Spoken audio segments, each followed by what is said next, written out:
back to the Kentucky History Podcast. I'm your host, Jameson Cable, and I'm sitting here in Maysville in a historic home, and I'm joined here with Teresa Savard, a historic home owner who's a local Maysville resident here and has a lot of history and maybe Maysville history to go along with this at OL. But thank you for joining us. How's it going?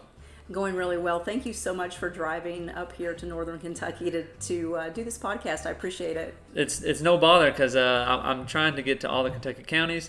I have been to Maysville once, but I only went to the football field, and that was it. After I think we got beat, we turned our tails and left. So, well, welcome back. There's so much more to Maysville than football, and I think you got a little taste of that today, right? I did, and this is the first trip of probably many because there's so much here in Maysville, so many. Just historical aspects, and I'll say this too because I know a lot of listeners and a lot of people get that Cumberland Gap, Kentucky, everything from Cumberland Gap, but Maysville was the other side of that, and there's so much history here in Maysville that if you're interested, you need to come and check out.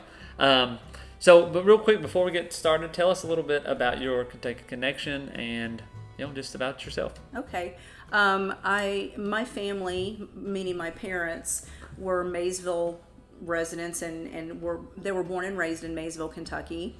And on my mother's side, her mother was also born and raised in Maysville, Kentucky, and her grandmother was born and raised in Maysville, Kentucky, and her great-grandmother was born and raised in Maysville, Kentucky, and her great-grandmother moved to Maysville, Kentucky. I have family history that goes back to this county from the very earliest inception of the county on multiple family lines, mostly maternal. My dad's family was more of a Fleming County family, Fleming County Mitchells. You cannot go to a Fleming County cemetery without tripping over Mitchells, and I did not discover until about 2 years ago that was us. I kept saying it's really strange that we have ancestors all over Kentucky, but none in Fleming County, and the universe just laughed at me and said, "Wait, girl, you're gonna find out," and I did.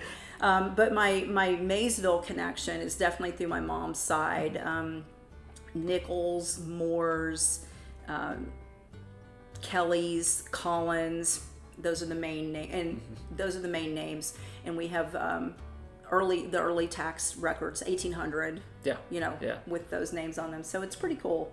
The thing that got you connected to me is the Glen Alice House. So tell us, and we'll get into more detail that, but.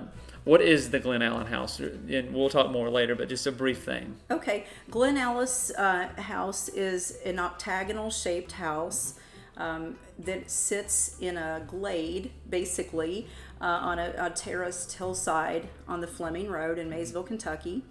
And the home was built in 1848. And the home is historically significant, which is why I contacted you to say, hey, I don't want to just show off my house. I want to talk about my house for anybody who's interested in history.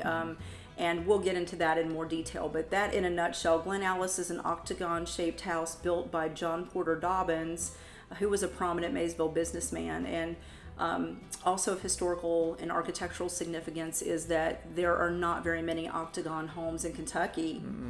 No. I've heard 3, but that was from the realtor who was involved in selling the house. But she had done some research, and she said there were only 3 in Kentucky, and ours is one of them. And I think ours is the only one called an irregular octagon. Okay, well, and I really wanted my husband to be here for this podcast because if there's any structural, architectural, or spatial questions, he's the guy. I'm the storyteller, he's the detail guy, and he's not here, unfortunately. So irregular octagon, look it up, have fun. Well, if you understand it, let us know. Speak in the comments and tell us. Well, I think and I don't know, this is a history podcast, math is not the strong suit. But when I was looking at the house, what it looks like is you have your typical rectangular house, and then they went and chopped off the edges. Right. That's my understanding too. I'm like, well, isn't that just an octagon? But somehow it's an irregular one. So leave it to me to own an irregular octagon. I find that ironic and funny. But so that you basically encapsulated what the definition is, but because I don't understand how that really differs from a regular one, I'm like not touching it with a 10-foot pole. Yeah. So anyway, math people, that's up to you to That's right. Find out for us, listeners. But it's a very beautiful house and very unique, and as you said, history, and that's the thing that's, I mean, I'm biased obviously, but it really brings out the more uniqueness about it is the historical aspect of it. So you mentioned John Porter Dobyns is the one who built it. Let's start there. How and why was it even constructed, and we'll go from there. Okay. So John Porter Dobyns was a man who was born in Fleming County, and he had a little mercantile in Fleming County, but according to what we learned from the historical record, my primary source is The Assault on Elisha Green by Randy Runyon. So I want to make that clear right now. Anything I quote or anything is from that book. So Randy, thank you for your research, and we're using your book. And I love this quote about John Porter Dobyns. He said that Fleming County lacked that excitement that his mind required. So right away we have a little bit of an insight into John Porter Dobyns. He's young, he's just gotten married, he's got his business in Fleming County, but Fleming County, no shade to Fleming County, but Maysville, Mason County and Fleming are very different types of a vibe, of a lifestyle. Fleming is much more rural, much more sedate. Maysville at the time was very dynamic, kind of like the city, basically the city. So he loved that, I guess, and he decided to move here. And so he did move to Maysville, and he started his own business here on Market Street. So back in this time period, in the late 1830s, early 1840s, Market Street housed a huge market house where people would come and do their commerce and their business, their shopping, kind of like a shopping center, on the weekends. And so it was a really dynamic part of the city, in the heart of downtown. Now we have the statue and the fountain there, and we still have businesses there. But back then, it was just it was a real hub. And so he had a hemp commission house there that he built. And hemp wasn't his only deal. He was also involved in produce and wholesaling groceries.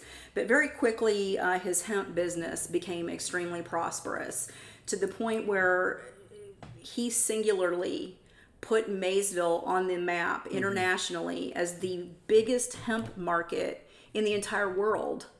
Which is phenomenal. This guy who just moves here and starts a hemp house in Little Maysville. But of course we have the Ohio River. The Ohio River at the time was a huge commercial pathway, huge commercial highway basically. And so, he can ship things to New Orleans and just really from there all over the world. So he was doing that, and he became very prosperous. So as his star began to ascend financially, as things tend to do, he also became more prominent in the community socially as well. So there was a lot of things that John Porter Dobyns had going on all at once with his hemp house. And he also, at one point, became an insurance agent for the Franklin Insurance Company of Louisville, which makes sense if you have a product and you have to insure it. He's probably thinking, okay, I can get a deal on insuring my own products. I don't know what he was thinking, but I think it's brilliant. He also, in 1846, he had a pork packing plant, and I have never seen any other information about that. So again, listeners, if you know anything about John Porter Dobyns' pork packing plant in Maysville, Kentucky in 1846, please hit me up, because I'm dying of curiosity. Then in 1850, he was made the director of the Maysville branch of the Farmers Bank. So that's definitely a gold star in his cap. Like, you have made it. The banking people are taking notice of you now. If the bankers are taking notice of you, you're doing something right, I guess. Not that I would know that personally. Then in 1852, he was also on the board of directors of the planned Maysville and Big Sandy Railroad, which was going to connect Maysville to West Virginia. So again, extending that commerce artery a little bit in the other direction. and just making the resources available to more people and making his money. And if you think going from bank now to railroad, you're getting involved in even the bigger wigs in the commercial industries of everything. Yeah, because then it becomes more national. You've got your local banking scene and situation, but when you start talking about the railroad, it's a bigger pool of players, and for sure. Yeah, and again, just attesting to the railroad, a lot of communities, towns, once the railroad got there, they boomed because it's different. It's a different aspect. Yeah. And ironically, there was some resistance to the railroad in Maysville at first because people did not want that. They want, the river commerce was going strong, and they said, no, we don't need any of this. And they were a little bit cloistered. I guess that's a good word. But then by the time he comes on board, the attitude has changed, and people are like, yeah, bring the railroad. So he was involved with that in 1852. He was also very heavily involved, and he had some title. I wrote down president, but I could be wrong. But the Flemingsburg Turnpike. So Glen Alice is built on what we call now the Fleming Road. Yeah. Okay, back then, what I'm surmising is that road probably wasn't there, and that he was instrumental on, people were talking about, hey, we need to build a road because we've got the Buffalo Trace, which goes deeper into the bluegrass region, into Lexington and branches from there. But going eastbound, like towards eastern Kentucky, towards Fleming, what do we have? So the Fleming Road now, connects us to Fleming County, and then on from there, 11 goes deeper. So he was instrumental in that, the Fleming Turnpike Company. So he had a lot of irons in the fire, obviously, and was making money, and he was getting, put on boards and being made director of different things. And he decided he wanted a really big house. Who would have thought that would be his next thing? Exactly. Who would have thought? And you've seen it. It is a big house. So he decided to have Glen Alice built. And Glen Alice was built really at the peak of his social and economic ascendancy. It was built in 1848, to the best of everyone's knowledge. As I mentioned, it is an octagon. I'd like to talk a little bit about the features of the home, if we could. What makes it unique. And there are several things. I have quite a long list. I won't go into huge detail because, like I've already ascertained, I'm not the detail person. And before you even get into that, like seeing it myself, it's a large home for today's standards. So then you're talking 1830s, 1840s. It's a mansion. This is top of the line. Yes, and actually his widow, Eliza Dobyns, in her obituary, she died in Birmingham, Alabama. She went to live with her daughter, and in her obituary. So this was years later. She died in 1890, I believe. Yeah. So years after she had ever lived at Glen Alice or been anywhere near it, in her obituary in another state, her villa in Kentucky is mentioned. So obviously this was a big deal to the Dobyns family. And they were very proud of that home. And she maintained that pride of ownership of that home into the last years of her life, obviously. And here's why. I'll tell you guys some of the features of the home. I already mentioned that it is an irregular octagon. It also has elaborate plaster ceiling cornices, just beautiful plaster work, at the connecting the ceiling and the top of the walls, just incredible. There's a spiral staircase that connects the first floor and the second floor, and on that spiral staircase there is tiger striped maple banisters, which are just lovely. It's kind of a soft, beautiful looking design that's inherent to the wood. So that's one of my favorite things there. I love wood, and I love that the tiger stripe maple on that staircase. Now the one thing everybody loves to talk about is the imported Italian marble mantle, the fireplace. And yes, it's true. You and I talked earlier about the game of telephone where people say something and then the next thing you know there's some outlandish lie being said about your house or your property. But this is not one of those outlandish lies. There are those about Glen Alice, but this is not one of them.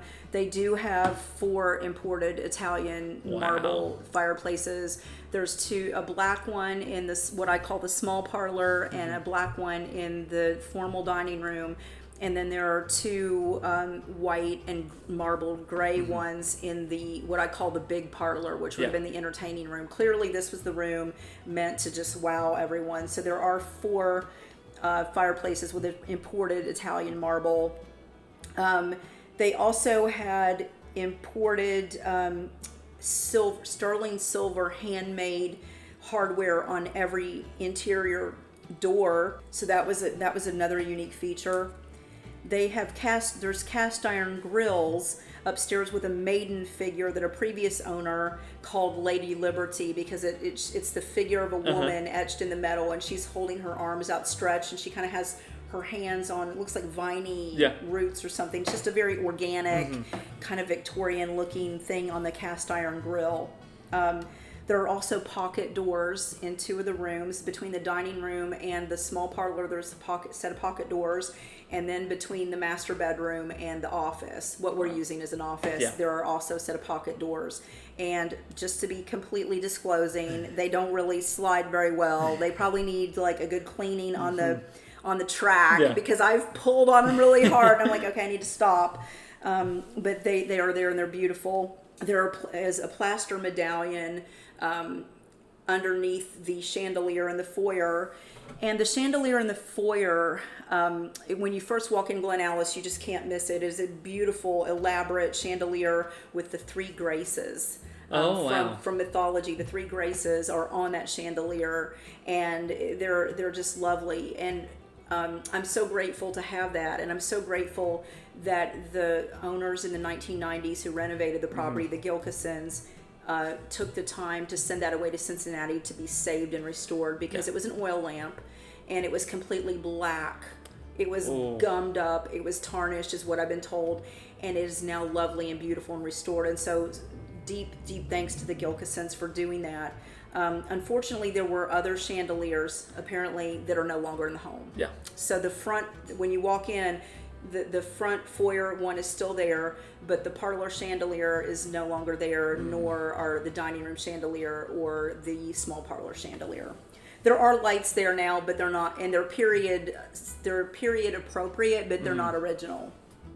We also have a large mural in the foyer of Glen Alice, kind of adjacent to the Simon Kenton Bridge, which is taking a little artistic license, because Simon Kenton Bridge is not next to my house. It is not at all, but you know what? I'm not complaining. It's a beautiful mural. It's really stunning, and I like looking at the bridge next to my house, even if it's only on my wall and not in real life. So that works for me.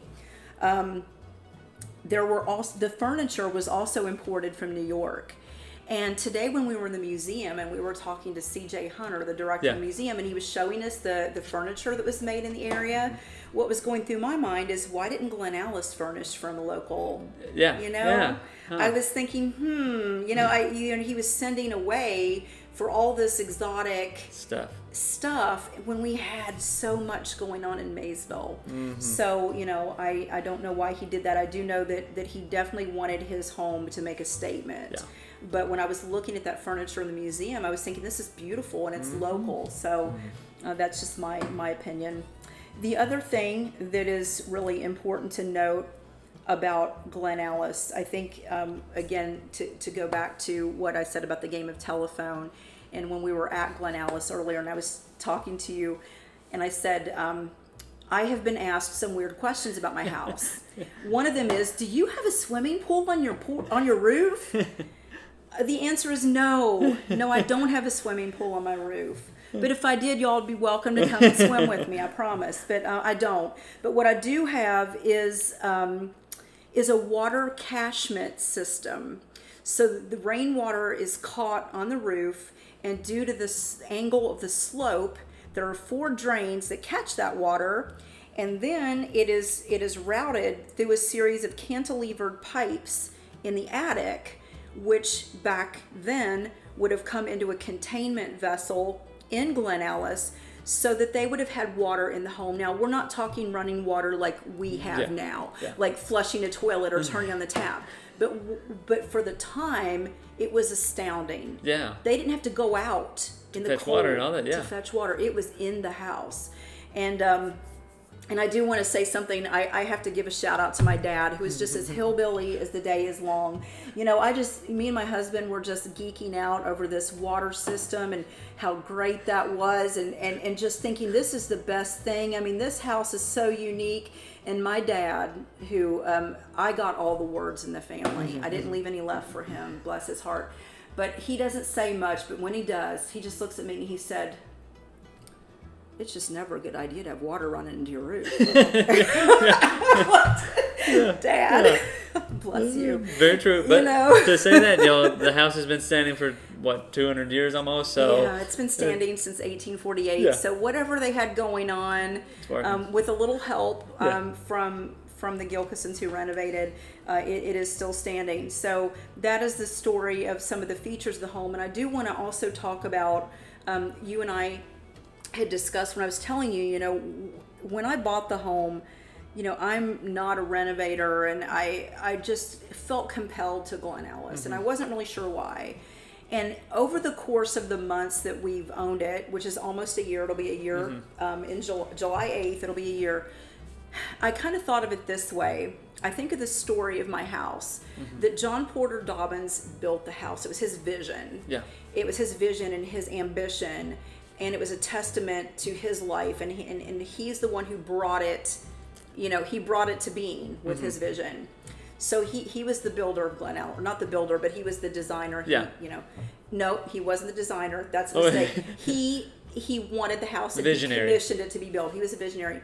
And then the house went through a variety of owners and fell into a state of disrepair, actually. Yeah. Quite a state of disrepair. I've read some interviews with the previous owners, and I've also had conversations with Cindy Gilkison.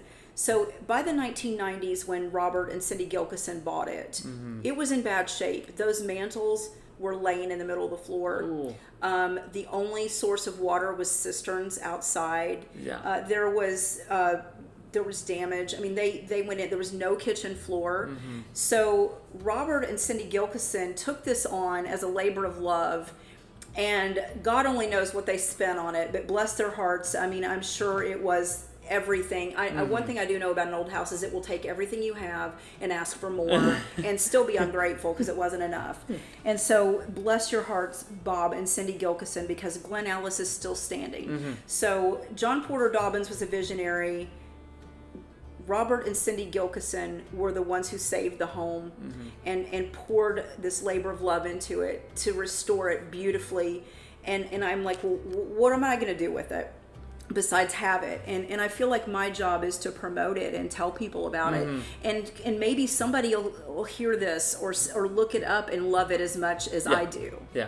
And love it as much as the original owners did, and as much as the Gilkisons did, because it is a thing of beauty.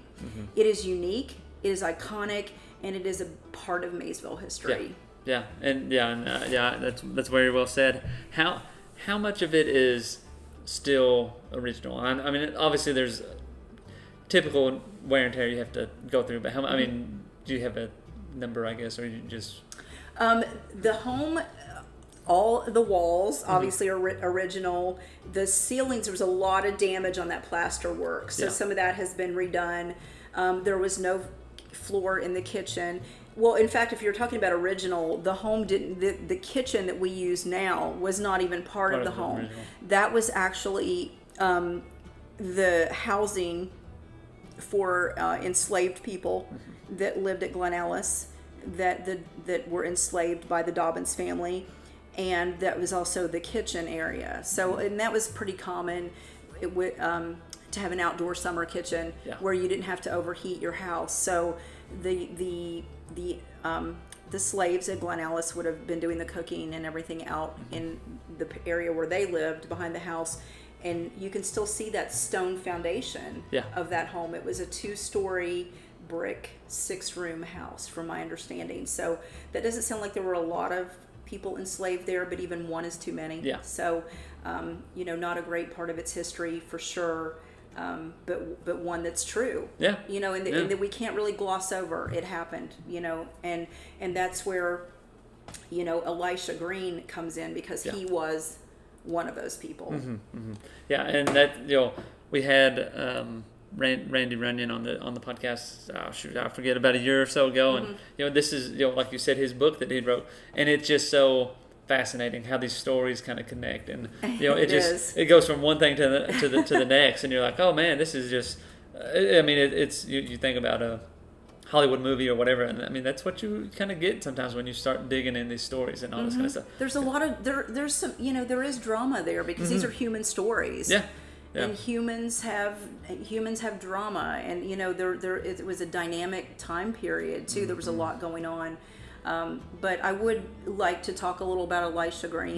Yeah. So I guess that segue into talking about the parts of the home and describing the slave quarters. The foundation is still there. We'll segue from there into talking about Elisha Green. So Elisha Green was born around the same time as John Porter Dobyns. They were actually, peers as far as age. And if you look at the trajectories of the two men, they literally went through life, basically at the same time. And both of them, I would say, were given tremendous talents. Yeah. I mean, I think if you look at them, you cannot deny that both John Porter Dobyns and his enslaved person, Elisha Green, were both very talented, dynamic men. Yeah. Born under an entirely different set of circumstances. And John Porter Dobyns, because of his race and his probably gender as well, and just the opportunities available to him, he amassed a tremendous reputation and a fortune and many things. But unfortunately, his story, which I'll come back to a little bit kind of to wrap that up, but his story has a very rapid ascendancy and then a very rapid decline. Yeah. Okay, so it's about a 10-year period for John Porter Dobyns. Compare that to Elisha Green, who was enslaved, who had, not a lot of choices about where he went or what he did, but through his own ingenuity, intelligence, aptitude, interpersonal skills. I mean, all of these things that Randy Runyon describes so well about Elisha Green. He managed to create this beautiful life for himself. Even as an enslaved person, he was respected in this community. He was given freedom to travel. He traveled by stagecoach and by train. He went to Paris to preach. He went all over, the bluegrass area, basically, to preach. And he even went as far as Paducah, according to the book. That's a long ways from here. Yeah, I mean, so he was a man on the move. He got his start, really. He lived his first 10 years as a slave for a judge's family in Bourbon County. And then when he was 10 years old, he was brought to the slave auction in Old Washington, Kentucky, which is here in Mason County. And that is a slave auction, apparently, from which Harriet Beecher Stowe wrote Uncle Tom's Cabin after witnessing a slave auction. So that's just a little bit of extra information. So Elisha Green was actually sold at that slave auction when he was 10, and he was sold to a family named Duval. Now, I don't know, and it's not really clear, I think, historically either, how he went from being owned by the Duval family to the Dobyns family, but there's some connection there. We talk about connections, they're everywhere. Kentucky, everybody knows related. So there's some connection between the Duvals and the Dobyns, and Elisha Green actually ended up being owned by John Porter Dobyns' mother. Her name was Betsy. And she didn't go by Dobyns anymore at that point. She remarried very shortly after Elisha Green came to live with her. And she remarried a minister of the Baptist Church in Maysville with the last name of Ward. And Elisha Green really looked at this man as a spiritual mentor. Yeah. Did you get that feeling from reading the book? Oh, yeah. Yeah, it was a very... well, I mean, Elisha Green's story from front to back is pretty amazing. It really is. Maybe, inspiration as well to be more of a minister and that kind of stuff, maybe set him on that path to, well, I mean, like you said, he preached all over the state. He did. And I think that this person, who is technically his owner, whatever that relationship was, it's obvious that it was a very fond and dear one to Elisha. and that did start him on his path, like you said. So it's even surmised that maybe he learned to read during that time. So that's another misconception.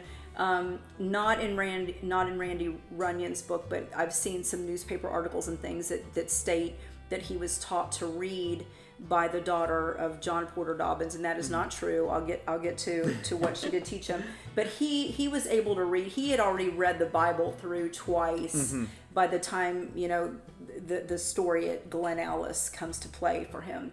So he was owned by John Porter Dobyns' mother, and at some point he became he was working for John Porter Dobyns. Yeah. So he was technically the enslaved person of John Porter Dobyns' mom, Betsy, but he basically worked at this hemp house with John Porter Dobyns, and he was busy. Do you remember some of the things he did? Oh yeah, well, just in the hemp house. I mean, it's hard work. Yeah. I mean, the laboring is tremendous, and I don't want to compare it to tobacco, which I guess that probably is a very good comparison. Yeah, I think. But you think about all the processes to go through. Yes. Hot, clearing. sweaty, dirty. Oh yeah. Yeah.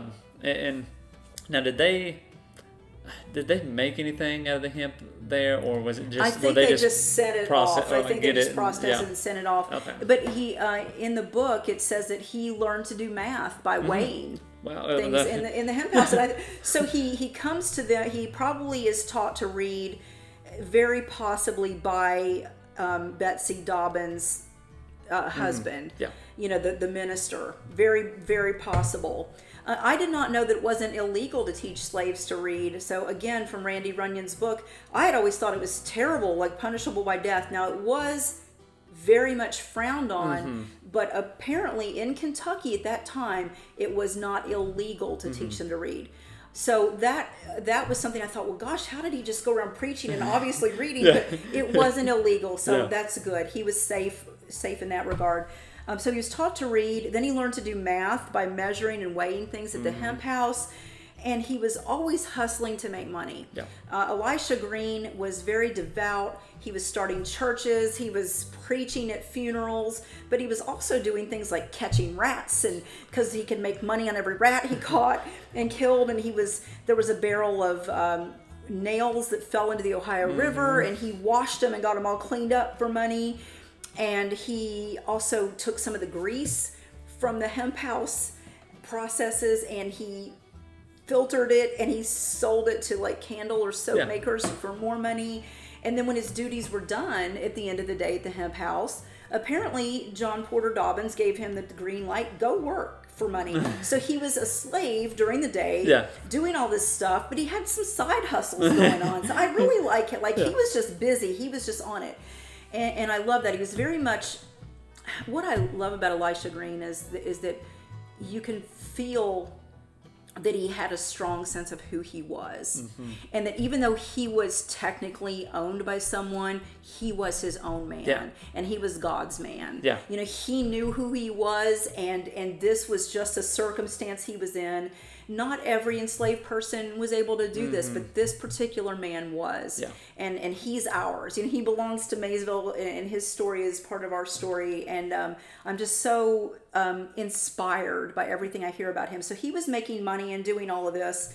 And so he was making this money because at the time you were able to buy freedom. And he did that. Let me find my notes here. In 1853, he purchased the freedom of his sister Harriet. In 1855, he purchased his own freedom, and in 1857, he purchased the freedom of his wife and 2 of his children. Unfortunately, he was not able to purchase the freedom of his son John. There's a tragic story in the book about that, and I won't give it all away. I'll say if you want to hear the tragic story about John, the child that John Porter Dobyns refused to sell to him, then read the book, The Assault on Elisha Green. It'll make you cry, unless you're really hard-hearted. It made me cry. So John did not get his freedom as the other 2 children did. So John Porter Dobyns did sell 2 of the children into freedom, but not John, and it did not end well. we assume. So Elisha Green was actually backed in some of these financial endeavors to purchase freedom. He was so well respected in the community of Maysville that white business owners, like the owner of the cotton mill, which if you know, like the January and Wood Cotton Mill, huge employer in Maysville. Of course, we've got, all this cotton, all this, the product. So we had 13 Maysville businessmen that basically said, you take out this loan, we're going to back you. We're going to just get this money. And if you can never pay it back, don't worry about it. Okay, so for a black man, unheard of. That's crazy to think. Unheard of. A black man, and you have these white business owners, pillars of the community going, don't worry, we got your back. It's okay. And he did pay it back. Yeah. I love that. Yeah. I'm getting teary again. He did pay it back. And so he's very busy doing all this, starting churches, and very well respected in this community, which is why, the book that we're referring to by Randy Runyon is called The Assault on Elisha Green. And so I think it would be remiss not to talk about that assault. When he was an older gentleman, almost 70, on June 8th, 1883, he was taking the train through Millersburg, and probably on one of his religious or preaching endeavors, because that was when he was traveling. That's what it was for. Yeah. Elisha Green was on the move to preach and to plant churches. So he was in Millersburg, and in Millersburg there was a college called the Millersburg Female Academy at the time, and so he is on the train. And by now, he's been a free man for a number of years because, as we just learned, he became free in the 1850s. This is 1883. So he's a free man, and he's sitting on the train. And these girls in this female college get on with two instructors. And he does not surrender his seat when he's asked to do so. And he is assaulted very viciously by the college president, George Gould, as well as the music teacher, Frank Bristow. And the assault is actually so vicious that the conductor comes, and who does he chastise? You remember? Yeah. He chastised Mr. Gould and Mr. Bristow and threatened to throw them off the train, which again I love. I mean, I'm just thinking of this one, unheard of. Yeah. Unheard of. So basically, they had their hat kind of handed to them, like, you're going to get off the train or leave this guy alone. And Elisha, when he got back into his community here and was telling people what happened, people were saying, you need to take this to court. You need to sue, for damages. And he did, and he won. Yeah. A black man who had been formerly enslaved sued two white, educated, collegiate men, leaders, if you want to say it, leaders of community in Kentucky, and he won. Yeah. I mean, there are just no words for that. And let that sink in. I mean, if you're listening to this and you don't take anything else out from this podcast, think about that. That is huge. It is profound, and it was a long time ago, but it still matters, everybody. It just still matters. It still matters that he got that justice, and I love that. So the case was won in March of 1884. And in 1893, Elisha Green died. And as far as I understood, he died a peaceful death. But the way he ties into Glen Alice, do you know the story, Jameson? Do you know the story of Alice Dobyns and Elisha Green? I mean, you read the book, so how does he tie into Glen Alice? Oh, it's been a while. So, well, as far as outside of just when he working there. Do you know the rumor is that she taught him to read? That's the daughter. Yeah, right? The daughter. Okay. So John Porter Dobyns' daughter was Alice Dobyns, and she was 11 years old. And Elisha Green, whom she called Uncle Elisha, he was laid up with rheumatism in the winter of 1851-1852, and he was unable to work at the hemp house because he was all stiff and creaky and sore, and so he was hanging out, I guess, at Glen Alice, just there. And the 11-year-old daughter of the owner of the home said that she wanted to teach him to write. He could already read, but she wanted to teach Uncle Elisha to write, and so Alice Dobyns did that. And within 2 weeks, he had learned enough that he was able to write a letter to his brother in Missouri. Again, that's phenomenal. Yeah. You're a teacher. You know how long it takes to teach people things. Yeah, especially writing. Oh, I know. Can you imagine? I mean, I'm a mother of 3, and we've all gone through the arduous process 3 times, learning, to read and to write and all that. I mean, it takes several grades and repetition. You go to first grade and you start, and then second grade you're kind of practicing again, and third grade you're starting to get it. In 2 weeks, that's pretty he quick. was able to write a letter to his brother. Yeah, pretty amazing. And whenever you're looking at Dobyns, and Green, to make the comparison, they're both entrepreneurs. I mean, they both were, driven, and so forth. But it's like you said at the beginning, 2 different parallel paths almost, but going different directions almost. So very different directions. I mean, I think Elisha Green, very much my sense of him is that he was doing what he was doing for God and for the community and for his family and for his ideals. He was an idealist. And I really relate to that with him. I mean, he didn't spend a lot of time, complaining about it. He just got things done. And I love that too, because that, it's good to talk things out, but I think it's better to do things. And he did that. But he and John Porter Dobyns really were walking through life during that time period on a very, very, very close proximity to one another. They were at the hemp house together, and he was at John Porter Dobyns' house, and he was enslaved by John Porter Dobyns. And John Porter Dobyns got all the accolades the world has to offer in the money and the status and in kind of the flashy stuff. But his story unfortunately did not have the happy outcome that Elisha's did, and I don't know why. I don't know John Porter Dobyns or what drove him really at the deepest recesses of his being. Obviously, he was dynamic, and he liked to be busy, and he liked to be involved in things, and he also liked his big house, I would assume. But I know that in the late 1850s, the railroad that he had invested in just took a nosedive, and unfortunately, he did not have any extra cash. That pretty much wiped him out.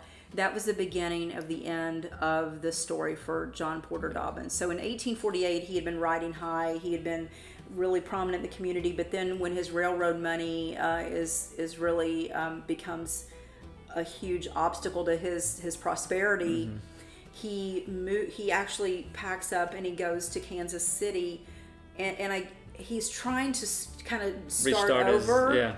Yeah, I guess I'm thinking maybe he's trying to get investors or something. I don't know about business. So I don't know what you would do if you lost your money and you needed more. I guess go get investors. So anyway, he left Maysville. He left his family, his wife and his children at Glen Alice, and he said, "I'll be back. I'm going to fix this," I guess. And that's what he was supposed to be doing. And unfortunately, that was not successful. And he jumped out a second floor window of a hotel, and the belief is that he ended his own life. I mean, he could have fallen, but probably did not. He probably ended his own life. And his widow did not even know this. She did not know what happened to him. He went away to fix things and make him better, and the months pass, and he just isn't there, and there's no word. So she finally resorts to taking out an advertisement in newspapers across the country saying, I'm looking for my husband. His name's John Porter Dobyns. And at that point, the dots were connected, because he had papers. They knew who he was. They just didn't know where he was from. They're like, well, okay, this guy, John Porter Dobyns, is dead and he's here, but we don't know where he's from. And so somebody saw that newspaper advertisement, was able to confirm, that he had... his life had ended, and unfortunately he took his life in October of 1859. So the railroad started going wonky in 1857. In 1859 he takes his life when his finances seem, I guess, to him irrecoverable. And a month later, in November of 1859, his daughter Alice marries a local Maysville man, George. Or so just literally within a month he takes his life, and then his daughter's married. But at that time she probably just thought her dad was, in Kansas City and everything's okay. So Alice Dobyns ended up, from her experience teaching Elisha Green to read, she actually ended up in the education field, and she ended up living in Birmingham, Alabama in her later years, and was involved in a girls' school there as an educator. Oh, wow. Wow, yeah, that's a pretty cool connection. It really is. I mean, it just, people doing what they were meant to do. So Elisha Green, he founded the Bethel Baptist Church here in Maysville, Kentucky. That was on 4th Street in Maysville. The church, unfortunately, the original building burned down and is no longer there, but there is still a Bethel Baptist Church. Cool. Yes, it's on Forest Avenue, and so that is the congregation. That he started in 1844. That's crazy. That's awesome. I know, isn't that incredible? I mean, it's 2023, and this church congregation that was started by Elisha Green in 1844, it's still going. I love that. He also, he bought a home near the original church on 4th Street. So Elisha Green, his life kind of took place down there in downtown Maysville around 4th Street. The other thing that I wrote down, because I thought it was relevant, again, kind of coming back to the issue of slavery, is, we know that the Emancipation Proclamation was issued in January of 1863. And that message was from Abraham Lincoln to basically say to all the Confederate seceded states, hey, your slaves are now free. I bet that went over well. And then the Civil War actually ended, 2 years later in 1865.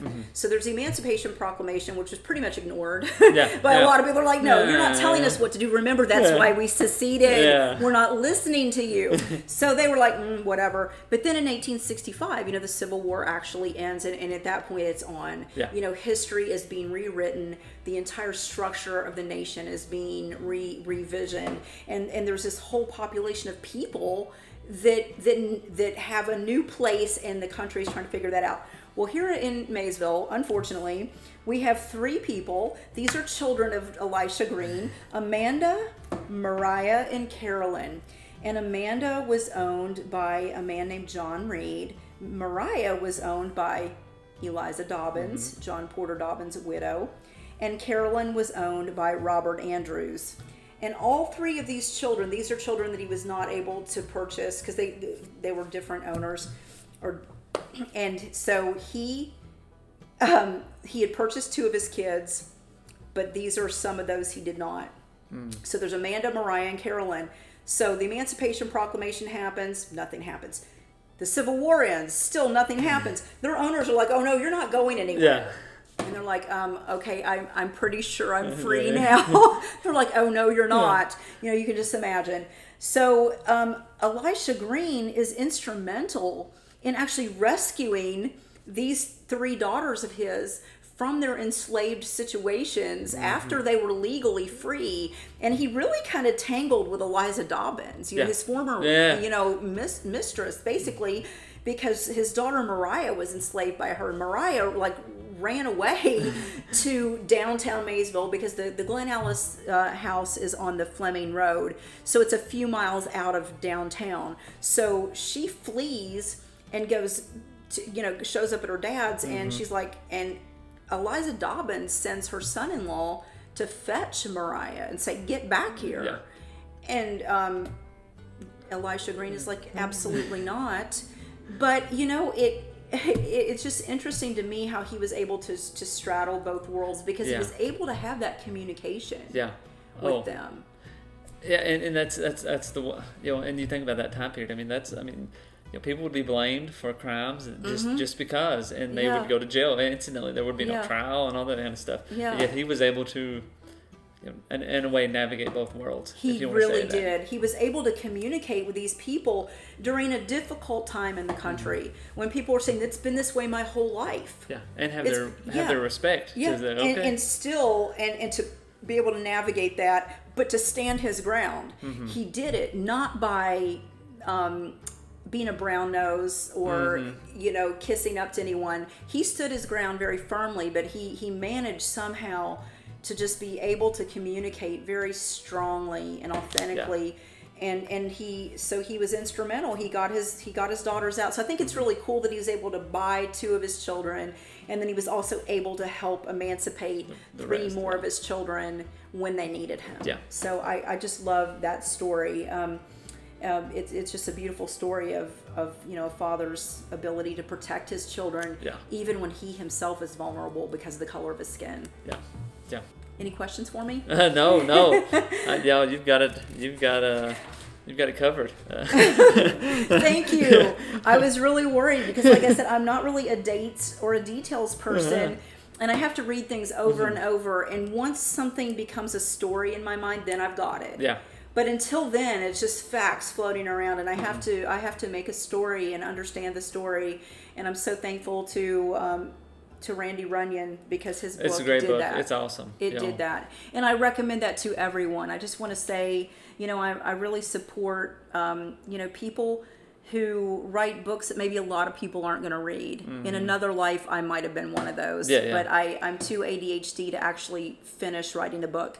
But those people that do finish it, and people who do podcasts and just are doing it because they love history, read the books, listen to the podcast. It's so important to support this because, Kentucky history is rich. Oh, yeah. It is a rich tapestry. And I'm trying to talk Jameson here into doing a Maysville or Mason County episode of the podcast, and there's a lot of people here in Maysville that really would love to see that happen. I don't know if we've had people fighting over coming on the podcast. It almost was. It was like you were like the belle of the ball at the meeting today. I was like, oh, we still have a podcast to record, and everybody wanted. And I love that though, that my community came out to welcome you so robustly. Yeah. I mean, Ron Bailey has got an amazing history group going there, and CJ Hunter's got a great thing going at the museum. David Cartmell can tell you anything you want to know about Maysville or Mason County history. We have it going on here, so I really hope that you do come back and avail yourself of those people and the stories that they have to tell you. Yeah, well, it's definitely on the plans, and again, I've been around. I'm getting around quite a bit in Kentucky and to different places. And history-wise, you may not know it, but Maysville's got it going on. There's a lot to be, uncovered here. And Simon Kenton's right. There's plenty Simon Kenton stuff all over the place. So, Frontier. The river even. Just the river in itself brings so much history. So, anything else? Nothing that I can think of. Thank you again so much for coming up here and just giving your time to let this story be told. Yeah. Well, before we go, one thing. Tell us the Airbnb, where they can come and stay if they want to. Oh, gosh. I wasn't going to do that because I didn't want to be like, come stay at my daughter's Airbnb. But my daughter does have an Airbnb. It's at 208 East 3rd Street. In Maysville, and that's where we're actually doing this podcast right now because ironically, you all won't believe this. I actually got locked out of Glen Alice this morning. So Jameson has not even been in my house. So we're sitting here at my daughter's Airbnb in downtown Maysville on 3rd Street where it's quiet to do the podcast. So he drove all the way up here to do a podcast on Glen Alice, and we were able to walk around the perimeter of the property and look at the outside, but he did not get to step foot in the house. And I'm not sure what I'm going to do, actually. I'm not sure. Anyway, I'll probably go to my mom and dad's. What does anybody do when they're in trouble? Run to mom and dad. If you're a Kentucky girl and they're still alive, that's what you do. So that's what I'm probably going to do. But I couldn't get in the house. And so we're at my daughter's Airbnb at 208 East 3rd Street. It is also a historical home. It was built by the Hunt family. They were mercantile owners in Maysville. And it's a lovely home, and my daughter has far better taste in decor than I do. And if you're looking for a place to stay, come on. She also leaves snacks out, so there's that. She leaves snacks out, and I've been filching them here. But yeah, so if you want a place to stay, come on over. And if you do come to Maysville, I'd also like to extend this. My husband kind of gets the heebie-jeebies when I do this. He's like, why do you invite everybody in the world to our house and you don't even know? And I said, because the house belongs to history. Yeah. So I'm like, you know what? That's just the way it is. So I would like to invite, if anybody listening to this comes to Maysville and would like to see Glen Alice, please get in touch with me. I'm on my Glen Alice Octagon House has a Facebook page, and you can also you can send me a message or find me on Facebook through Jameson's podcast here. And I am very open. If somebody says, "Hey, I'm in town, can I see the house?" And I also do open houses at Glen Alice in the spring and the fall. I just finished my spring open house in May, and in September I'll be doing another one. And I also serve snacks. This is Kentucky. We will feed you. Last time I had a triple layer homemade banana cake with fudge frosting that my friend James Davenport made for me, and it was incredible. James has helped me so much with the antiques in the home and helping me understand what I actually have in Glen Alice. And so you're welcome. If you want to see Glen Alice, just give me a holler. I feel like it belongs to the community as well as to me, and I feel like it's meant to be shared. Yeah. Well, and the doors will be unlocked. Hopefully, we hope. If those doors aren't unlocked, something's going on. Yeah. Well, it is, and this. I mean, again, this. Glen Alice is definitely a historical treasure for the area and the state that needs to be preserved as best we can. This building here too is very awesome. I guess so fascinating. Like it's almost stepping back in time in many ways because of the just the decor and all the other stuff. So my daughter would appreciate that tremendously. She's put a lot of work into this place, and to be as young as she is, she was only 25 when she bought a historical home, which I was like, have you lost your mind? But she was raised loving historical homes, and so she's very proud of it, and we're proud of her for what she's done here. And that's what people need to do. Don't let them demolish these historical homes. Buy them, restore them, fix them up, and love them. Love them, take care of them. Don't demolish them. They're worth it. They're so worth it. They really are. They're a little cranky sometimes. They'll lock you out, and sometimes the furnace will go out and things will happen. But there's just such a rich quality of life to be had. Yes. Well, Teresa, thanks for coming on. And we will definitely be back in Maysville soon. All right. Sooner rather than later. Look me up when you're here. All right. All right. Thank you, Jameson. Thank you all for listening, and we'll see you next time.